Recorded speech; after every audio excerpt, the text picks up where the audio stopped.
Dave Palumbo with an RX Muscle exclusive report. New York Pro preview here only on RxMuscle.com. Guys, we are here one day before the New York Pro Bodybuilding Championships. Here with Chris, the technician, Aceto, and Big Mel Chancey. Chris, you missed your flight, or your flight was delayed yesterday, I should say, and we got you here, and we got to do this preview. Everyone's been asking about it. It's been the most in-demand thing. They want to know what we think is going to happen tomorrow. It's one of the most anticipated New York Pro shows of all time. It is, from my understanding, it's going to be fireworks tomorrow because there's names that we know, names that we can barely pronounce that we're going to know, and there's people who are going to surprise, as you know, people who you know intimately, who you work with, who are going to be wild factors in the show, and it's sold out, both prejudge and final. So it's outside like the Arnold and the Olympia, it's really the most exciting, anticipated. It may be the most exciting show of the year because anything can happen. Now, Mel, you and I both have discussed this before. The favorite tonight, or tomorrow I should say, has to be Victor Martinez, coming off a very long layoff. Obviously, he had some problems with immigration. He broke his arm. Mm-hmm. This is a do-or-die show for Victor Martinez. We've heard, at least from what we've seen from the people who've seen him at the gym, he's a little on the smaller side, but tremendously conditioned. Is this a Victor Martinez poised to take the New York Pro? I believe so, Dave. It's his hometown here. Coming what he came back from with the arm, the immigration thing. We know for sure he's a little bit down in size, but we heard he was peeled. I actually ran into him at the gym yesterday by Stephen Bev, and I seen it in his face that he's in super good condition. And I said to him, how do you feel? And he said, I'm ready. So I think that it's Victor's show to win, lose, right in front of taking, Chris, you helped Victor win this show when it was called Night of Champions 10 years ago. Yeah, Les Gray. A lot of people arguably thought that was the best Victor Martinez we've ever seen. Can Victor achieve that level of conditioning again? And what is a good weight for Victor? I mean, a lot of people say he's a little smaller than he's been. Is that better in your mind? I think it's better because two things. I think weight is probably high 230s. Might surprise people, but... is that what he was weighing at the Night of Champions? Yeah, when he won the Arnold Spain, I was working with him. He was high 230s. And he beat a very good Dexter Jackson there. But getting to the point of where, him being the favorite, I think what is an advantage for him, besides having some experience, and people think who listen, what is experience? It counts. But what's really going to help him, I think, or give him an edge over other people is his quarter turns if he's in great condition, because he's got, from behind, he's unbelievably impressive with width and how the hamstrings tie in, and on the quarter turns, he's really crazy impressive from the side. What impressed me about Victor years ago when you were helping him was that when he turned around and he pulled his arms back, he had those feathered lower lat striations that I've never seen on him ever since. That to me is a Victor Martinez that's in amazing shape. If that Victor shows up, or something even close to it, I think he will be really hard to beat. He's got to be considered the favorite for sure. Yeah, I agree. I want to go out there on a limb and say Juan Morel, who we've seen came into the studio yesterday. Or today actually was here. He was posing for us today, Mel. You saw him. Yeah. I have been talking very highly of him. You know me. I don't like to put it out there unless I'm very confident in the way a person looks. Right. Best Juan Morel we've seen. He's a solid 250. He's been eating everything in sight. I don't think there's nothing we can feed him. We're ready to stick a garden hose down his throat. Pretty much. When I heard his diet today, it was right out of my page, out of my own book. Yeah, I loved it. I said, why didn't you look like that, Mel? You're like feeding the same thing. For a guy to have to eat Pop-Tarts at every meal to keep his weight up is pretty impressive. Chris, in your experience, Juan Morel, compare him from this year to last year, first of all. He's bigger everywhere. And I think he's bigger everywhere for sure. And for sure, he's in better condition today than he was on stage there. And what I see is just what you don't see on a lot of people is his skin is very thin, which means he's been lean for a long period of time. Absolutely. And to have thin skin, you have to really be lean, and you can't really be flat either. So he's got a good combination. If the show was, today, he'd be in good shape. He'd be excellent. That's why we've been feeding him a lot. I mean, to have to give a guy McDonald's and all kinds of junk food just to maintain his weight, obviously his metabolism is racing. The question is, and we haven't seen Victor. Can Juan Morel beat Victor Martinez? That's a top quality guy. That's a guy who should have won the Olympia probably a couple years ago. Can Juan knock him down and win this show? I think Juan will have his hands filled with more than full with Victor, because I still see Victor as having the back double and back lat spread. Just when I think of Victor, I just think when he's in shape, just round that and with a shape that's really unique that puts him ahead of guys who you think like, oh, this guy's going to give Victor trouble. So does Juan Morel remind you of a Paul Dillette a little bit in the structure of his physique? For some reason, he does a little bit. Yeah, like he's going to tip over a little bit, meaning the shoulders are really wide and his waist, and that's what I said today. He obviously poses better than him. His waist is, does he? Well, I don't know. It's close. His waist is really small, so he's got a little Dillette-ish action going on. What do you like about Juan Morel, and can Juan Morel beat Victor Martinez in your? Ooh, I'm not sure if the Juan Morel we just seen today could beat the Victor Martinez, and I agree with Chris that that we know of, that I seen. I know the show you're talking about with his lats, stride. Yeah. That was a crazy in his shape. That was 10 years ago, Mel. Right, I understand. Yeah, he is so round and everything. So I think that anybody's going to have their hands full if Victor is peeled like we're herring. It's going to be rough. I'm going to throw out a dark horse name, Mamdo Elsbaye. Now everyone might be saying, who the heck is that? We know him better as Rami. 300-pound Rami, or probably a little under 300 pounds at this point, guys. Steve Weinberg said to me, this guy probably will be Mr. Olympia one day. He's that good. He's got a tremendous back. He's got the size, way more size than all these guys on stage. Whether his conditioning will be as good as, say, a Victor or a Juan, we don't know yet. We haven't seen him on stage. Is this guy the guy that will be the future of bodybuilding? Judging from what I'm hearing from people who have actually seen him, and that's the gambit from you to Mel to. Is that the excitement though in the show that we don't know anything about what these guys are going to look like on stage? We don't know what this guy's going to look like next to Victor, Juan, right, etc. Because we've never really seen him.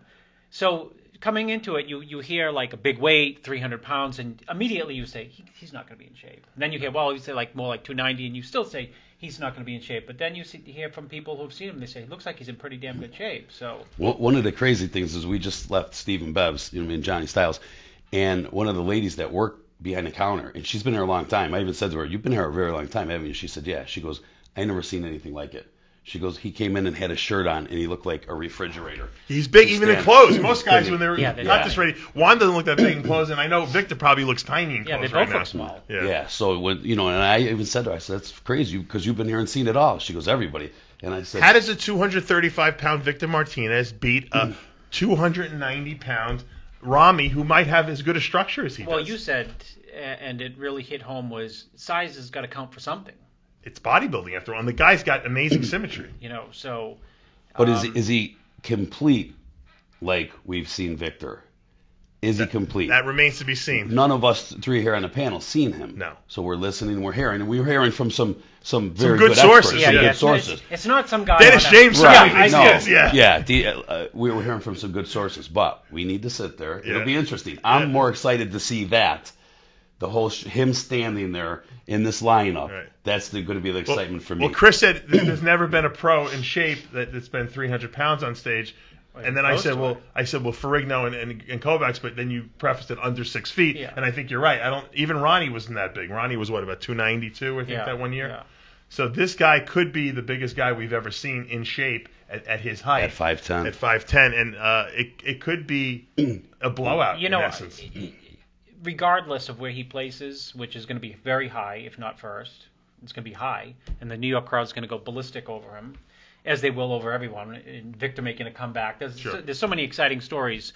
Juan Morel, hometown guy, and De La Rosa, which we'll get to. But DJ Dennis James was pretty smart in bringing him to New York because he was qualified for the Olympia. He could have gone to the Olympia, right? And to come to the most it's not the Arnold in terms of stature, but it's the craziest show in terms of crowd response. Well, I think the New York show is where all the big freaks get showcased. At least that's the way it's been in the past. Yeah, true. And it's an interesting story too, because Rami was a fisherman in Egypt. His family came over to Kuwait.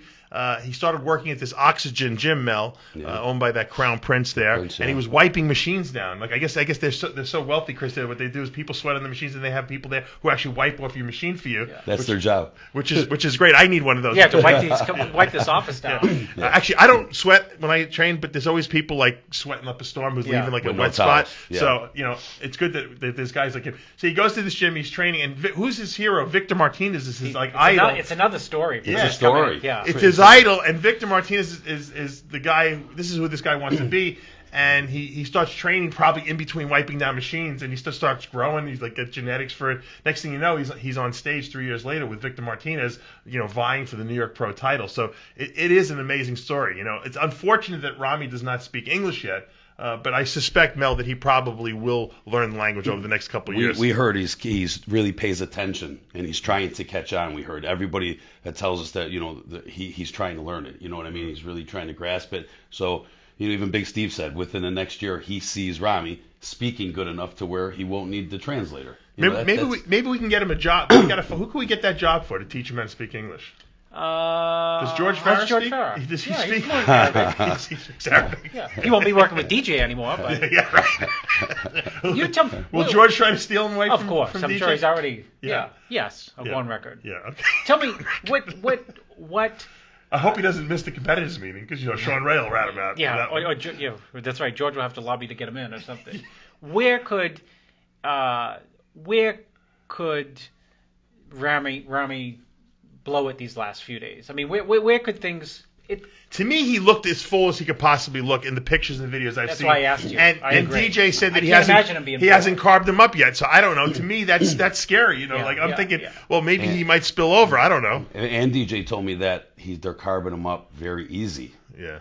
So they weren't looking to kill it. Oh, well, that's a good sign. Yeah, he did tell me that. That's he said we're carving him up very easy, so they're going to slow him because from the pictures we've seen, from what Big Steve said, it's pretty full. Yeah, I think so. And peeled. So I don't think Dennis James is going to take any chances of. I wouldn't. No, I wouldn't. No. I just slap some tan on him, throw him on stage. Yeah. There's another story. If he wins the show, he's qualified for the Olympia now anyway. But if he actually wins the show, that's probably the biggest news. I think that's like the biggest crazy story of like the last few years. Some guy comes from. Yeah, I mean, since Kai Green. Fisherman Village, Since Kai Green came from the orphanages. Yeah. And it makes how many AMI people? I mean, they're picking them. It seems like the ability to pick a horse. It's interesting you say that because I always think of Blackman as the guy who's always on top of things at MD with getting signing the latest athletes. He's actually been falling down the staircase, so to speak, because AMI's got Mr. Olympia.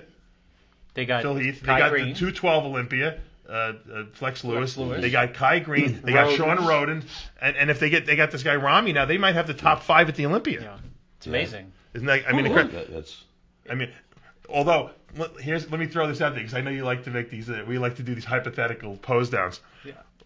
What's Jay Cutler thinking, sitting at home now this weekend, didn't even cross my mind. looking at this Rami guy, and he's thinking, here I'm trying to win the Olympia, and he's got possible Rami coming in there. He's got Kai Green, he's got Sean Roden, he's got Phil Heath. Is he worried? Do you think?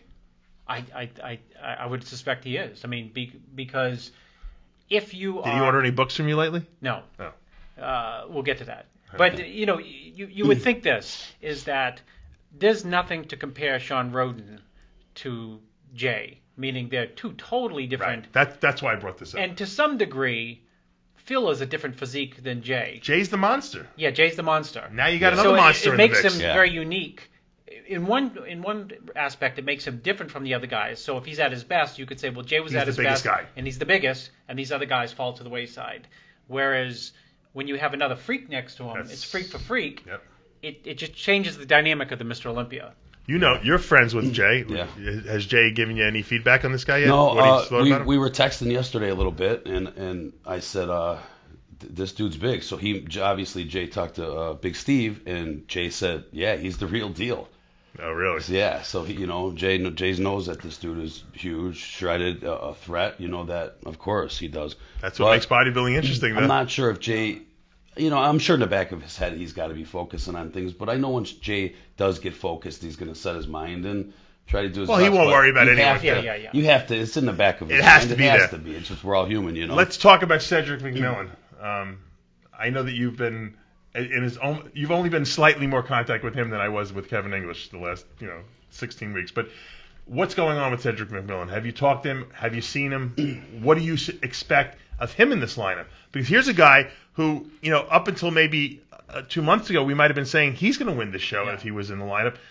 Now we're not even talking about him in the vein of the top three. Can Cedric come back after being disqualified from the Brazil show, winning the FIBO show, not at his best, and bring his best look to date? Yeah, I think. He'll certainly absolutely be in the mix, and I think just as you talk about, or I talk about Victor as having the quarter turns and having. Victor's different on stage than if we saw Victor right here in the studio, we'd say he looks really good. He looks really good. Then we see him on stage and we say, wow, he looked great. What do you do different? Probably nothing, just because you're getting to see him next to people with physical defects compared to him. So having said that, I think Cedric falls in that same. He's 6 feet. So alone, he's not as impressive as he is next to other guys. I think he's very dangerous next to other guys. Mm-hmm. In the vein of who we just talked about, Ramy, Victor Martinez, Juan Morel, where does he fall in your mind? Can he beat all these guys? I think that depends how things play out. It could come down to, meaning depends on how he looks, which I don't know how he looks, but it could come down to him and Victor, shape guys, if Ramy somehow spills towards the end. Does Juan Morel have an advantage here? Because he kind of is a shape guy and a mass guy and a conditioning guy, and can he be the perfect blend of all three? He's going to be the spoiler. He's going to be I think for Juan to place as high as he's going to potentially place is, so long as he gets the calls next to the guys where he's in a legitimate spot to be compared, then you're going to say, wow, Juan Morel looks really good. I'll predict it. If Juan Morel if there's a top six call out, let's say, and he's on the edge, just by the fact that he's on the edge, you'll say he looked good. But if he was in the middle, you would say he looks incredible. Right. So I think that was going to dictate placement. Chris, how do you feel about this now? With Ramy being so big and so much bigger than everybody that we're hearing, is it going to look crazy on stage to these judges where they're just drawn to that and say, Jesus, we can't help ourselves, but is that a factor? It goes back to Dave saying, size counts for something, man. And it's not Dexter has won shows against a lot bigger guys, and he almost looks silly sometimes up there next to some of these guys, and he wins. So I think the judges will go with the best quality, of conditioning, symmetry, and overall appeal. It's got to be like this. It's got to be a personal taste there as well. I want to know, do they call 3 on the first call or 6? I think you'll see 6 and then they'll pare it down. Let's talk about the other two guys who factor into this, in my mind at least. Obviously, Jonathan De La Rosa. Yes. He's one of these guys that if he's not in great shape, he'll be terrible. If he's in good condition, he could be seriously dangerous and steal a couple spots from some of the guys we just mentioned. Yeah, you're right. Chris, I heard from some people who told me that he wasn't in the best shape that they've seen him. Now, I don't know if De La Rosa pulls a lot of water at the end. I don't really know that or not. What do you think we're going to see from Jonathan De La Rosa come tomorrow? I think I agree with you right spot on. I think that he has to be at his all-time best to be in this mix. And if he's at his all-time best, which means the best he's been plus improved, he will absolutely be in the mix, and people will be talking about him as, wow, he's arrived. If he's not at his best, just like any of these guys who actually we spoke about, but him for sure, if he's not at his best, he has a chance to fall outside the top 5 for sure. One of the other guys, Mel, we kind of saw in the lineup, and I know you don't really know him that well, Daniel Toth. Yeah. I noticed him in the gym. Yeah, he looks impressive. He's got good symmetry. He's kind of like another taller version of Ronnie Raquel, Chris, almost, right? He's the confusion version of Jeff Long. You hit it. He looks like him. He does look like him facially, yeah. But he's he was in FIBO and he was excellent. Any other show, I would have said that he could have been a factor here. I think in this show, he won't be. He'll probably be in the second call out. Rough mix for him. It is a tough. This is I was looking at the list. I got the lists here, and there's just an enormous amount of people in these shows. The women's physique is like 40 people, deep, and you don't see that in pro shows usually. Mm-hmm. It really reminds me back to the old Night of Champions when they would be 40 guys in a show. I wouldn't want to judge it. I mean, I'll judge it because the way we'll judge it, but it's easy for us to judge when we're actually sitting. There's no pressure on us to get it right. Yeah. I mean, the press bit. I don't care. I'm always wrong anyway. But so let's before we get to the men's 212, let's give a top 5 here. Okay. You first. This is not in order. I'm just thinking. No, we need. I want a top 5 in order. Okay. In order, I'll go with predictions. We're doing here. I know no one gives predictions on any other shows. We give predictions here. We do. Might kick us in the ass sometimes when we try. Yeah. I'll go with Victor, Rami, Cedric.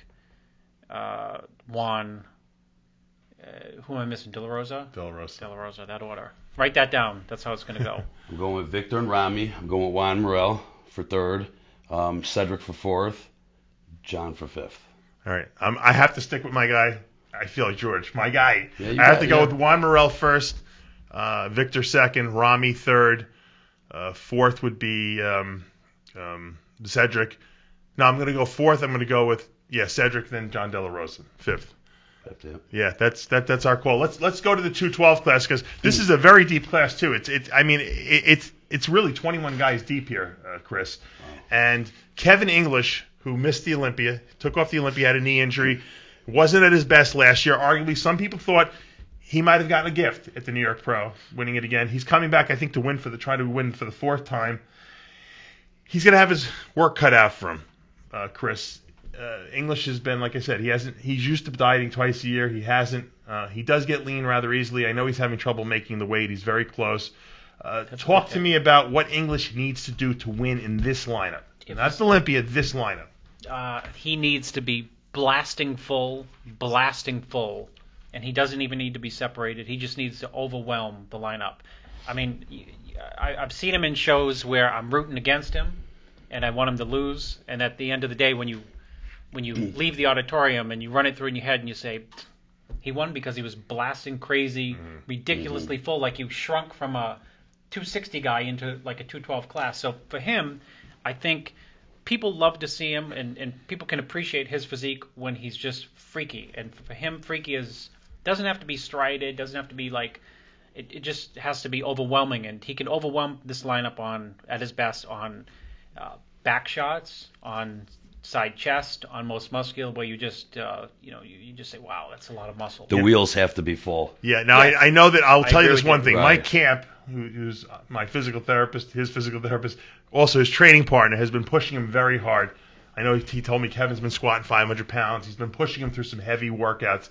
And Kevin's a genetic freak, so his body responds. Mm-hmm. I think he will have all the size back and in spades. I think what the problem might be is, does he have the conditioning? Because you know how in this lineup there's going to be some superbly conditioned guys. If he doesn't have striated glutes, it might be a problem for him. Yeah, I think they just have to be tight because he's never been like striated or this and that. Mm-hmm. And that's, and I know that because, that's why I'm trying my best to rationalize in my head that he shouldn't win. And then I rationalize, well, at the end, he was freaky. I think his main competition tomorrow is going to come in the way of Aaron Clark, who won the NPC USA Heavyweight Championships last year. He decides, I'm going to drop down. I'm close. It's a tough lineup in the Open. He was originally going to do the Open. I'm going to come down to 212. I've seen pictures of him. His conditioning is ridiculous. I mean, he really doesn't have any weak body parts. He's one of these guys that if you said, what's Aaron's best body part, you wouldn't even know because he's so balanced in everything he has. The guy has ridiculously striated glutes. His hamstrings are crazy. His lower back is crazy. These are from pictures, obviously. Yeah. We won't know until we see him on stage. Is this the most dangerous guy in the lineup for Kevin because of the conditioning factor? I think so. I think he's the most dangerous guy because of the density factor. And I know we're going to talk about other people who are, quote, favorites, but I think Aaron's density, which means the just the hardness to the look of the muscle, along with the striations, is going to be... It's too much in the sense that it's called muscle maturity, even though he's young. Yeah. He's got a mature look to his body. What about what Chris Cormier brought up yesterday about some of these guys? Some of these younger guys who haven't really had the stage experience, do they maybe fall by the wayside because of the lack of professionalism or presentation on stage, do you think? Not that Kevin English is the greatest with presentation on stage. No, I guess if we're talking about Aaron Clark, it doesn't matter because when I saw him, he looked like somebody when he won that show to USA, turn pro. yeah. USA, he looked like he was in charge. He knew, you know what I mean? He looked like he had a lot of maturity. Aaron Clark, Mel, were you impressed by him when you saw him at the USA? Yeah, and obviously I only seen the pictures of him too, but I was very impressed by him, and that goes back to what we were saying. He will have problems if he comes in shredded like that, and he doesn't have his glutes in, so he will have a hard time there. Now, everyone's talking about Samuel Haddad, who was second place here at New York last year, and who was second place in Europe, I believe, although controversially, as being the guy that Kevin has to worry about most. I don't believe that to be the case. Number one, I think Clark is going to beat him. I agree. Because I think Sammy is weak from behind. I think he's missing body parts. Talking about density, But I want to talk about another guy who's more of a Samuel Haddad-ish physique, but I think more complete. Al Augusti. No one is talking about Al Augusti in this lineup. I think he could be one of the most dangerous guys in this 212. The Al Augusti at his all-time best is the dark horse to win this show with a capital W. He's got English freaky. freakiness, yeah. He's got English freakiness. He's got Coleman hamstrings, and he's got crazy quads, tiny waist. Great front double bicep. Crazy front double bicep. Better than English's, I think. Yep. Wow. And when he's 100% on the money, like he's so impressive. We don't know though. He's hit or miss a lot of times. He's absolutely hit or miss. That's why I say he's the dark horse, but not the dark horse to be in their top three. He's the dark horse to say, wow, the guy won the show. Is Augusti better than Samuel Haddad? Yes. No, he's at his absolute best. They are in the same. Here's where he's different, which may give him the edge. He's got the lower body that Sammy doesn't have. Sammy has nice separation. I think he's got a better back too. Yeah, he does. Yep. So yes, the answer is yes. From behind, I think. Yes, he's better. better. I think Augusti beats him. Who do you like in this 212? I mean, if you had to go out on a limb and you were a betting man, Mel, do you think that English has got enough of what it's going to take home the title? I'm not thinking so this time out. Just from hearing that he had a little bit of a rough prep, I heard, and so I always go back to what I know on him. If his wheels are off, it throws his whole body off. You know what I mean? That's what I know of his structure personally. So I don't think he's going to have it here this weekend. You don't? Okay. Well, that's a prediction. Mark Dugdale, can he be dangerous in this lineup, Chris? He can potentially be dangerous. He's been like an Al Augusti lately. You know what I mean? He's very impressive at some shows, and he hasn't been competing, I don't think, as much as. No. But if he comes in condition, let's say Dugdale's at his best, all-time conditioning best. Not the widest guy, but very good symmetry. A lot of density, a lot of real hard-trained muscle. He could squeak out top. He could be top 5 here. Yeah. Oh yeah, for sure. Let's throw another name in the mix, Brandon Ray, who probably is the most genetically blessed guy that we've talked about in recent times, but yet never seems to bring. I choke when I hear it. He never seems to bring the level of conditioning. I hear Sean Ray. I was thinking of Sean Ray. No, Brandon Ray. He never seems to. I remember when he first competed at the Junior Nationals and won that show, and I think he had only been training for like a year and a half. So, but he never seems to bring the conditioning in any show that I've ever seen him where you're like, wow, he finally nailed it. And I think that will potentially hold him back here. He by himself, everyone wants to look like that. It's a freak. The crazy calf delts, triceps, thighs, ripped, dense, hard. He has problems getting to that next level of condition. Separated. Yeah, separated, where you just, you get to, if he get the type of condition that everyone strives to get, that dream type condition, anything can happen with him. But he's, you have to go by the guy's track record, and it's been that he's been hard, but not crazy.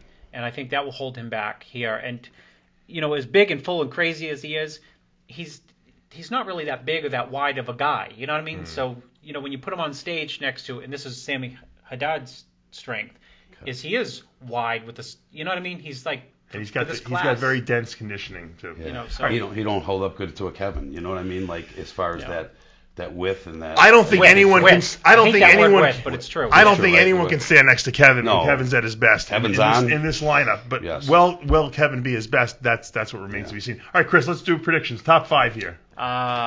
We will go with. God, I already forgot. Give me the. Well, I'll give you my top 5, and you guys can feed off of that. Yeah, you copy off me. English. Well, I'm gonna go English. Aaron Clark. Al Augusti, Samuel Haddad, and Mark Dugdale, 5th. Wow. I'll go with that, but I'm switching Clark first, English second, Al Augusti third, who could be first if we see his all-time wackiest, fourth Sammy, fifth Dugdale. I'm going 3 on this one. Clark, I'm pulling. I think he's going to pull Really? it out. You Yeah, I think just think he's going to be the factor. If Kevin, we keep saying this, beating a dead horse. If Kevin's off, it ain't his full Kevin. Kevin, Al Augusti. All right, just in brief, I want to go over some of the other classes. I know we can do this all night, but I want to talk women's physique pro show. Okay, this is going to be a big one. Juliana Malacarni is the returning champion. Last night, live on the Heavy Muscle TV show. You missed the show because of your flight. We had 2 women in here, Juliana Malacarni and Karina Nascimento, the 2 Brazilian bombshells I call them. Yeah. They're gonna. To me, that's the show. It's the 2 of these girls going against each other. Even though there's like about 40 girls in the class, who do you think is going to take home the victory? I think Juliana, because she's got full thighs, capped crazy delts, small waist, capped triceps, crazy arms. I saw her a month ago and in Brazil, and she was leaner than anyone who was probably competing in the men's show.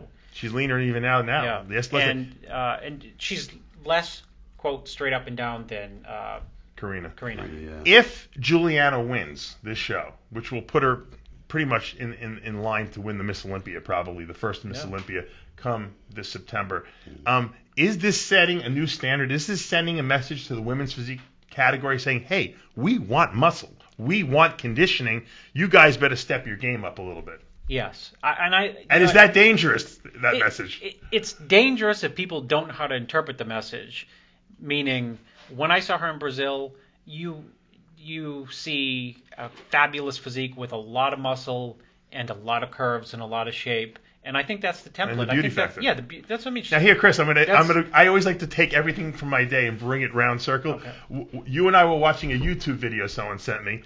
It was the 1982 Olympia celebration party with Rachel McLish. And Rachel McLish had just won her second Miss Olympia. Yeah. Here's the question: Rachel McLish, her second Miss Olympia title in 1982, is she bigger and harder than Juliana Malacarni? Not even in the same. They were asking Rachel McLish back then, "Are you concerned about losing your femininity?" And she looked like, she's like 110. Yeah. She was like a figure competitor. Yeah. Candice Keene might be bigger than her. At an amateur level. Yeah. Really, compared to what we see now. So we are rebooting women's bodybuilding, Mel, essentially, but we're doing it still at a higher level than we didn't go back to the beginning, in other words. Yeah, like Chris said, there's a fine line right there that these girls have to interpret it as, because Julianne is muscular and dense. I mean, we seen her sitting here last night, and she's got them legs and everything. But she's feminine. But she's very feminine. You know what? Go. So how is somebody going to try to take it to that point and say, I'm going to try to get a little bigger, and then it's going to be that. I think what's going to go full bore is going to be like, if you're beautiful and you're muscular, we'll take it. If you look like a man and you're muscular, you're out. Pretty much. Well, it goes back to. I mean, I think you implied somewhere in that statement facially, which is important. But you know what? I always say this when it goes back to women's bodybuilding. No matter how crazy, round and big Linda Murray was, everyone always thought and still thinks that she was beautiful. You know what I mean? And that's why I'm asking. Can Linda Murray be a physique Olympian champion? Is she too big? No, or is she great? She would win. She would, if my opinion, if Linda Murray wanted to do women's physique this year, Miss Olympia, she would win it. So you might as well do it. Yeah. She would win it. I agree. We just seen her. So you think that's an acceptable look? It's a very acceptable look. And when I think of Linda Murray, I think of Juliana. You know, it's a lot of muscle. Yeah. But it's all put together right. It's all about having the way it falls together. Well, look, Karina Nascimento came from women's bodybuilding, and she did. she actually had to put more muscle back on because when she first did the first show last year and she won that show, she was not big enough. She actually had lost too much muscle. Yeah. So I like the direction they're going in. I like it. It really is a reboot to me of women's bodybuilding, and a better reboot. It's a better version. It's like when they remade... Not Windows 8. I hate Windows 8. I'm having trouble I'm with trying it. to think of a good movie with it that was when it was remade. It was better than the first one, but it goes back to, I guess, when they remade Batman. Okay. It got better. The new Batman is better than the Batman that Tim Burton made back in the 80s. When Arnold played Mr. Freeze, it was kind of like campy almost a little bit. Cheesy. So, hey, we won't know what's going to happen until Saturday night, obviously. But let's talk about one more division because it's a major, I guess, rivalry going on. Candace Keene versus Nicole Wilkins in the figure division. Candace coming off a victory over Erin Stern, the reigning Ms. Figure Olympia at the Arnold Ms. Figure International. I thought, she works for Species Nutrition. She's one of our athletes. I thought she was crazy to come and do the New York. I just told her to wait to the Olympia. She wanted to come here and face off against Nicole Wilkins, who was obviously the reigning Ms. Figure Olympia for a couple years. She's won a few Miss Internationals. And I guess she wanted to see if she could beat her because whoever wins this event is probably going to be poised to be the next Miss Olympia come September. In your mind, which physique do you like better and why? Candace Keene. I like that it just has a tighter overall look to the body. Mel? I said it last night, said it today, Candace Keene. I think with her look, she's on a roll. Everything's going in a positive direction for her. I believe in that energy like that, and I think she's going to come in. Now, I have to play devil's advocate because we're all agreeing, but and I agree. I think that Candace can beat her, definitely. Wilkins obviously has a tremendous structure. She's also got tremendous beauty going on, too. Both women, beautiful women. And you don't see that sometimes at the top figure level. True. We got it here. Nicole's weakness has been in the past her lack of ability to get in shape. Now, I did see a couple pictures she posted online where she actually had some abs, but I haven't seen her from behind. It's that glute hamstring tie-in. We don't see that separation there sometimes. Sometimes the lower back is not quite as tight. Can Nicole bring the levels? I've never seen Nicole really in great shape. Can she bring conditioning, Chris? Is it possible? Well, anything is possible, of course. And I've seen people, men, women, who have struggled to get in shape suddenly get in shape. But since we don't know that, you can only go by what's. Maybe she should become a fisherman for a few years, and then go into wiping sweat off machines. Maybe that's the new key. All these kids are going to be trying that. Maybe there's GH fish or something. There's the Lasix fish. Maybe I live on the water. Maybe I can get a couple upcoming bodybuilders to start fishing in my backyard.